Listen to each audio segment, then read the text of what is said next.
Well, how did I get here? Welcome back to the Sue Jeffers Show. I'm John Gilmore. We have 1 hour of time available.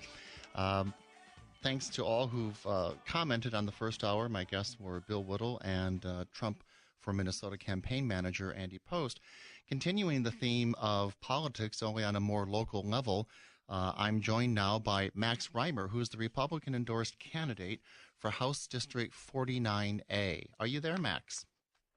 I'm here, John. Thanks for having me. Well, thanks for taking time on a weekend to visit with me. You are someone who I have seen generate a lot of excitement and enthusiasm among our Republican friends out by Edina, and that's always good. You seem to have a very strong social media presence. That's always necessary, obviously not sufficient. Right. Twitter doesn't win elections, but it does help shape narratives. Let me ask you the fundamental question. Why did you want to run? You've told me that you and your wife are expecting your first child in February. Congratulations to all three of you. And why did you want to take the plunge? Yeah, well, I'll address a couple things here first, John. I really appreciate you having me on, and we're running in District 49B, which is actually West Bloomington and South Edina primarily. We got a little piece of Minnetonka and a little piece of Eden Prairie. I'll tell you what, I'm feeling like small fish here after having guests like Andy and Bill Whittle on before me. You didn't tell me that was going to happen. No Minnesota modesty here. I don't buy it for a second. Of course. Hi, I'm Shine retiring. Please vote for me. But yes, my wife and I, we are expecting our first kid in February, and I think when you really face that, you kind of understand that you're not just fighting for your own future at that point. So Andy talked a lot about what Trump is doing on a national scale for the Republican Party and the conservative movement as a whole. And as a byproduct of that, I think you're seeing a lot of that at the local level. Really? A lot of, yeah, definitely. I think you are seeing a reinvigoration, a new energy, so to speak, for the Republican Party and the conservative movement. So in our little part of the world in West Bloomington, we're trying to do the same thing here. I look at Minnesota right now. In the past 2 years, we've had about $2.5 billion worth of tax surpluses. We're finding new creative ways to continue taxing people. With Hillary Clinton's most recent proposal here for the estate tax, you're talking a 65% national estate tax Madness. rate, and then you're talking about a 16% estate tax rate here in Minnesota. Madness. So we have a lot of retirees in my district. We have a lot of young families who are also looking to make a living and have some upward mobility. And these policies that Minnesota has had in play for a long time cannot last. They're not sustainable. So I'm looking to be part of this movement here in Minnesota and try to change some of these policies at the ground level so that everybody can have a working economy for them. Now, Max, if I'm not mistaken, your opponent is the estimable Ron Earhart. Is that right? No, so that would be Dario Anselmo to the north of me. Okay. The guy I'm running against, his name is Paul Rosenthal. Oh, sure. The incumbent Democrat, and he's been there for 6 years, non-consecutive. Oh, interesting. Okay. What are you finding to be the major campaign disputes between you and your opponent, and how do you try to draw a differential to persuade people to give you a shot? Well, one of the biggest pieces that differentiate me from my opponent is just a genuine care for the district. I can tell you that much right now. It's one of those things where Mr. Rosenthal has been pretty silent when it comes to actually being in the community, being active and engaged and involved with the people who put him in office. Beyond that, Mr. Rosenthal has also put his stamp on MNsure, right? And in the past 4 years, he's said over and over again, don't worry, the cost will go down. Don't worry, the cost will go down. And that's just not true anymore. And there's really nobody making the case anymore that it has been a successful program. So one thing, John, is I'm a small business owner, so I build websites, I do digital marketing for a living. That's why the social media stuff has been good on our campaign side. Sure. But we looked at health insurance last year at a corporate level for 5 employees. 5 W-2 employees. And the fact of the matter is we do pretty well for ourselves as a company, but the cost was outrageous. And we went through a broker in Burnsville, and she goes, well, be prepared. It's going to go up 30% next year. Well, 30%, I'm sitting there going, who's going to grow my business 30%? Right. And Right. that's not even the highest premium increase. So it's part of a broken system. It's something I'm really looking to contrast about myself and my opponent. And ultimately, it's just going to be it's going to be an energy thing. It's going to be, how are you going to represent the district? How engaged are you going to be in the community? And I think that's something that we bring to the table in a major way. Max, how can Republicans generally, and how are you specifically, driving home the point of the Anything But Affordable Care Act and Dayton's statewide exchange, which is an object lesson in one catastrophic failure after another? Of course, Right. we're not even just talking about the website and the technicalities of that, but pricing people. Well, they're forced into the market, and then they're not priced out because they have to have it by law, and so the squeeze is put to them. Does that, and I see the discussions in the newspapers, Twitter. I Hmm. almost never on Facebook. I loathe it. It's my inner misanthrope, sometimes not so inner. But is the MNsure message, which should be a good one for us, and we happen to have the facts on our side, and people's feelings, the other half of Bill Whittle's equation. Right. Uh, People generally don't feel good being ripped off and taken advantage of. Are we making, do you think, the necessary progress on that, or could we do better? I think we are driving the right message home here in Minnesota, and the reason I say that is because people are not stupid, especially within my district and really throughout the state of Minnesota. People people can feel the difference now. People can see that their premiums are going up, that their deductibles are going up, that their benefits are going down. So it's actually starting to turn this corner where it's less lip service and more of this is actually happening to Mm-hmm. families at a ground level. So Mm-hmm. we don't really need to make a super strong case for people to believe it because they're already believing it. You have a lot of these insurance providers who are bailing on MNsure. There was just a Star Tribune story that came out about 2.5 weeks ago where MNsure is sitting here begging for insurers to come back into the system. So people really are feeling the weight of this thing, and not just people who have good health insurance before. I mean, we have knocked quite a few doors in low-income housing units. We've knocked quite a few doors in apartment complexes. These are people who are on Medicaid or Medicare, and Mm-hmm. even their insurance, is not what it used to be because Mm-hmm. really the exchanges and the rates on the exchange are throwing a wrench in everybody's plans, be it subsidized or not. So it's a broken system. We got to bail on it. We got to bail on it yesterday. And, the best foot forward that we can make is we have to move to a more privatized system. And I know that doesn't necessarily it's not necessarily created at the state level, but we really do need to bail off of MNsure because I think the website is crawling up to $500 million as well. Good Lord. Max, I don't know the answer to this question, hence I'll ask it because it's live radio. Do we offer voters a choice of getting rid of MnCare and trying to go back to MNsure rather, and harken back to what was pre-existing? Didn't we have something called MnCare, and it seemed to Right. have worked well. Both parties thought it was sound, provided coverage, and what have you.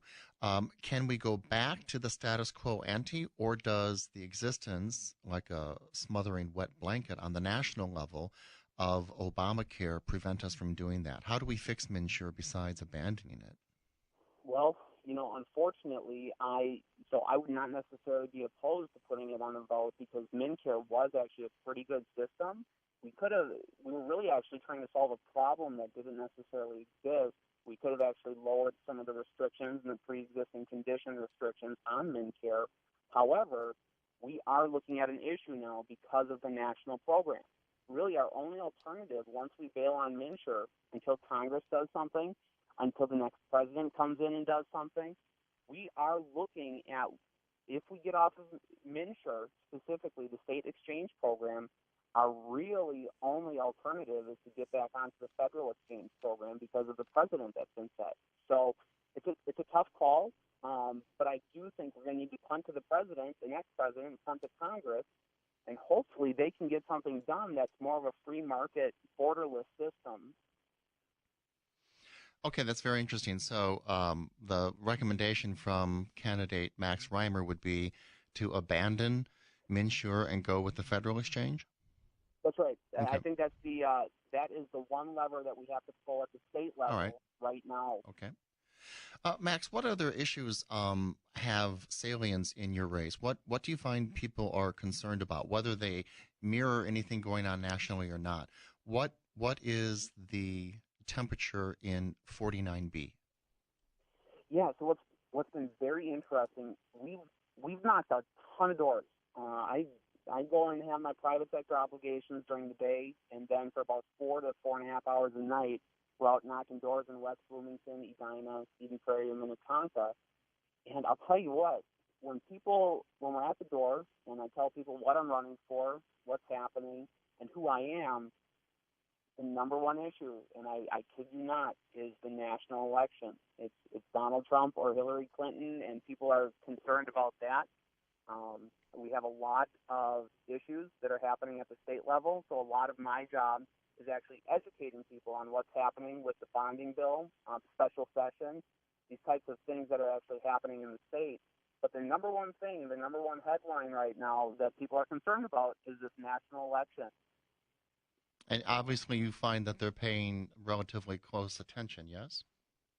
Absolutely. Yeah, I would definitely say, because you think about it. I mean, Hillary Clinton and Donald Trump, every other day and even more frequently than that, every day there's a new headline about one of those two. And, you have different sentiment coming from different people depending on their political background. But that is absolutely the number one issue that I've run into at the door.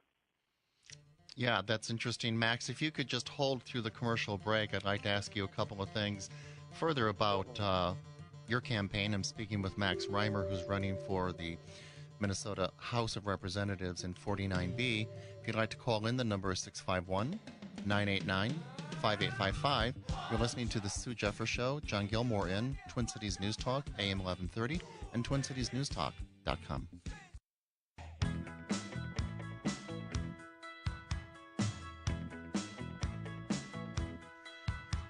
And we're back. You're listening to the Sue Jeffers Radio Show. I'm John Gilmore in for Sue, who is campaigning to become the newest member of the Ramsey County Commissioner. Sue once said that the county commissions throughout the state are the invisible layer of government. I thought that was quite good, and it is also, I think, true.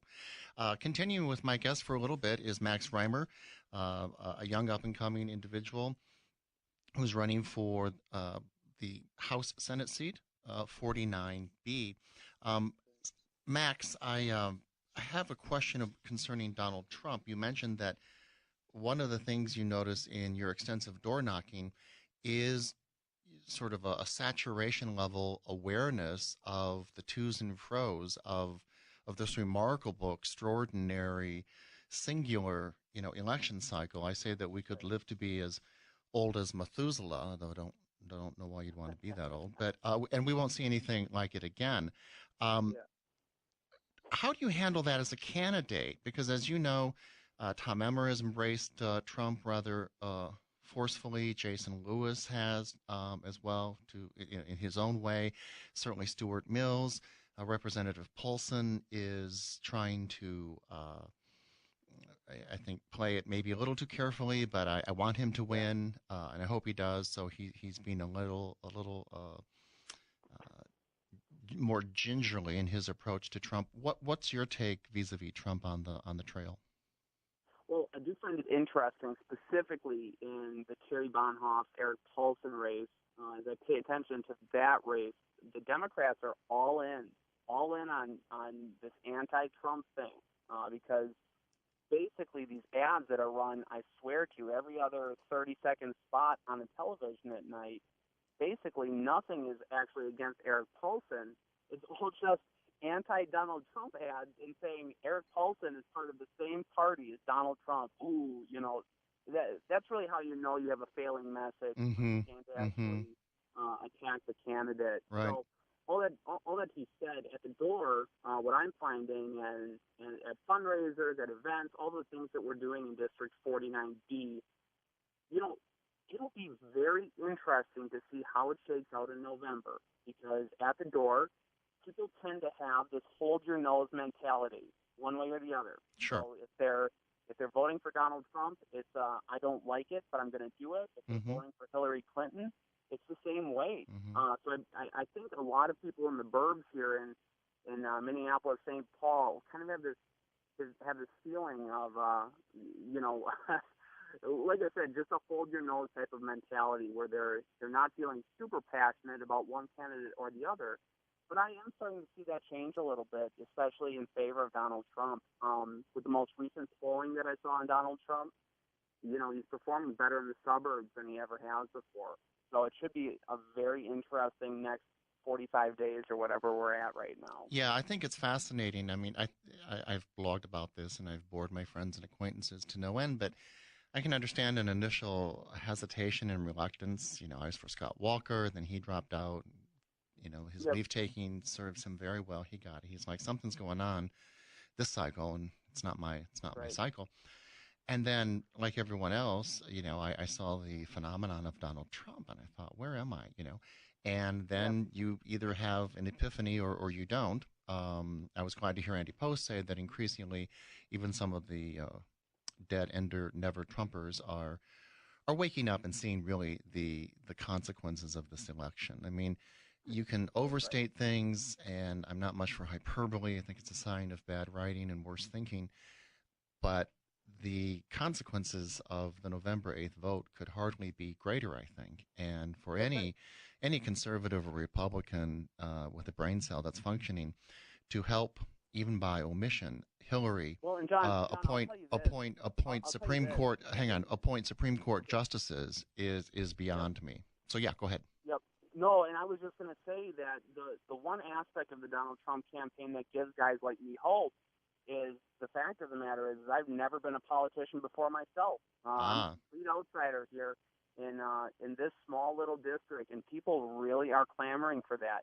They see a system that's broken on a national level, mm-hmm, on a state level. mm-hmm, They see our politicians who are exempting themselves from things like the Affordable Care Act, things like MNsure, right, and people are sick of it. Because mm-hmm, meanwhile, mm-hmm, it is not easier to live than it was 15 years ago. So this kind of hope for the future, especially in my generation, the millennial generation, people are calling for change. People mm-hmm, really want mm-hmm. a real change. I think that's why Obama gained such steam in Sure, 2008. sure, Now, the substance of that was not there. that's right. But things that Donald Trump are doing right now, we're employing a lot of the same things at a very local level here in 49B. Okay, that's very interesting. Yeah, I think there's a lot to be gained by learning from Trump or affiliating with him in various degrees. I think Republicans anywhere who run from Trump do so to their detriment. And I'm encouraged to hear your sort of firsthand on the front lines in the deepest, darkest suburbs. I joke that I have to get a visa to go to the suburbs. Yeah. But that's very interesting. I was interviewed by a Huffington Post reporter the other week, Daniel Marans, who contacted me through the miracle of Twitter. And you were mentioning you yourself are an unconventional candidate, first time. Yep. You didn't do the staffer routine. You weren't in L.A. You're Yep. not a donor jumping in, and that you find some traction because of the Trump effect, for lack of a better word. And Yeah. Daniel Marans of the Huffington Post led off with uh, a Nevada race where the owner of a bordello is running, and Tucker Carlson has endorsed him or promoted Okay. him, and Grover Norquist is all in. And so the reporter was coming to me saying, "Is this a Trump effect?" And each state is different. I mean, we elected Jesse Ventura, so I can't make too That's right. much fun of either Nevada or Florida. Um, but I said that I thought the outside candidate reflects the times, And the times aren't just limited to the national race. And so I'm fascinated that even in a tough district, you are finding, some ability to dovetail off of the times, the zeitgeist. Um, Before we run out of time, Max, I want to ask you an unfair question. Uh-oh. And yeah, and you're not responsible, which always helps. Not me. But I'm sitting here, yeah, in St. Paul, not broadcasting from St. Paul, but I live in St. Paul. I live in a very, very DFL district. Um, People point out my house as they drive by, and they do that Nelson, ha ha, a Republican lives there, that sort of thing. So Yeah. far, my car hasn't been vandalized, the one that has the Trump sticker on it, so that's good. Yeah. But Max, how did we lose Edina, Minnetonka, Eden Yeah. Prairie, the Senate District 49 and 49A and B? How did that happen, and how do we get it back? Well, it's a fascinating case study because really from the state's founding, my district, right, so 49B, when you take the same physical area of 49B, this since the inception of the state, this area had been Republican up until 2008. Mm-hmm. Mm-hmm. And Mr. Rosenthal, my opponent, I think the entrails of, well, that's the wrong word. The coattails of Obama. Not the Oh, I'm entrails. not. I kind of like entrails, Max. I think you're onto something. Yeah, but the coattails of Obama were long, especially in the state. So we had a long-sitting representative Sure. who retired. Right. We had a DFL guy sneak his way in. All He right. ended up losing the seat Mm-hmm. in 2010. Okay. And then again in 2012, Right. we rode a different kind of momentum, and Yep. the DFL recaptured the seat. Right. So we think Okay. it's primarily coincidental. We're Okay. going to win it back this time around because we think that we have some good coattails Great. to ride on, Great. and we have a compelling message. Very good. We have, Max? a number of different things going. Max, where can listeners go to learn more about your race and to donate? Yeah, definitely. So head on over to max4house.com. 4 is spelled out.